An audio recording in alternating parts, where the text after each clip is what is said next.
I do think we have bigger problems than plastic straws. Even a busted clock is right twice a day. And so it is with the Trump straw. While most political campaigns sell tacky T-shirts that nobody wants, what is Trump campaign selling?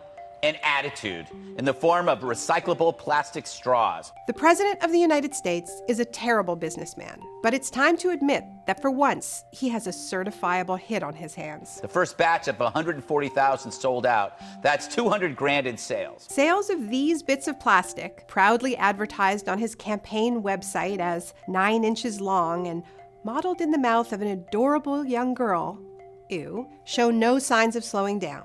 The marketing approach is not exactly mysterious. Liberal paper straws don't work.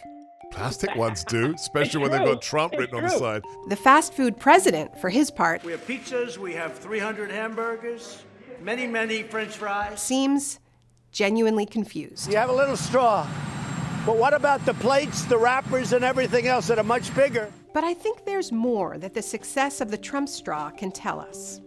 In fact, if you squint, it's kind of a portal, a long, skinny one.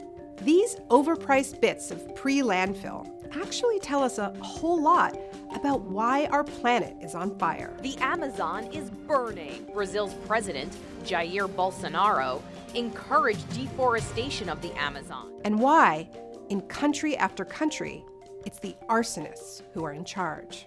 This is coal. Don't be afraid. Don't be We have ended the war on American energy, and we have ended the war on beautiful, clean coal. They might even tell us something about how we can put out the flames. Bear with me. I've spent the past 15 years trying to figure out why so many of us aren't acting like our house is on fire when it clearly is. And I've looked at all the theories. Our brains aren't wired for distant threats. Stopping climate change is too expensive. The technology just isn't there yet. Politicians only think short term. You've heard all the theories. But I think it's actually the Trump straw that does the best job of explaining this. What we are witnessing is a temper tantrum against the merest suggestion that there are limits to what we can consume, to what we can extract from nature, and to the garbage we can dump back into it. It's no surprise that the backlash is strongest in places like the US and Brazil. Just think of how they were founded. Europe was hitting up against nature's limits. They'd overfished their rivers, felled their great forests, and hunted their big game.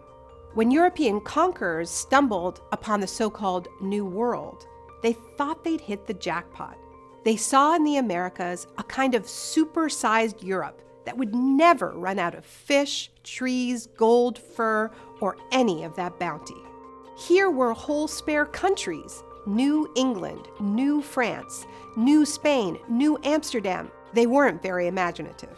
America, industrial miracle of the century. From all the states flow bounteously the products of forest, mine, and field. The point is that the very promise, the official story of our countries, is a story of endless nature, wilderness to be devoured without limits. And the indigenous people who stood in the way, who had very different ideas about land and nature, they had to be removed at all costs. And so now, when an ecological crisis comes along and says, whoa, actually, we filled our oceans with plastic, our skies with heat-trapping gases, and we actually have to live within limits. It's not just hard for the people most invested in these stories. It's seen as an existential attack. They want to take your pickup truck. They want to rebuild your home. They want to take away your hamburgers. It's how a paper straw can become a threat to an entire way of life. The ultimate trigger sculpture. It has everything the Democrats hate: steak, plastic straws, and light bulbs. Look, it's easy to dismiss all this as the infantile worldview of Trump supporters who just can't wrap their heads around the climate crisis. But the truth is that a lot of liberals are trapped in a pretty similar ideology, one that can imagine anything except limits to growth and consumption, which might be why some of them feel an overwhelming need to publicly express their fealty to cheeseburgers. First of all, I'm from Indiana, and secondly, I love cheeseburgers. Just to be very honest with you, I love cheeseburgers. I am hopeful that we're going to be able to do this in a way, especially when I'm president, that we can continue to have hamburgers and cheese. And in a way,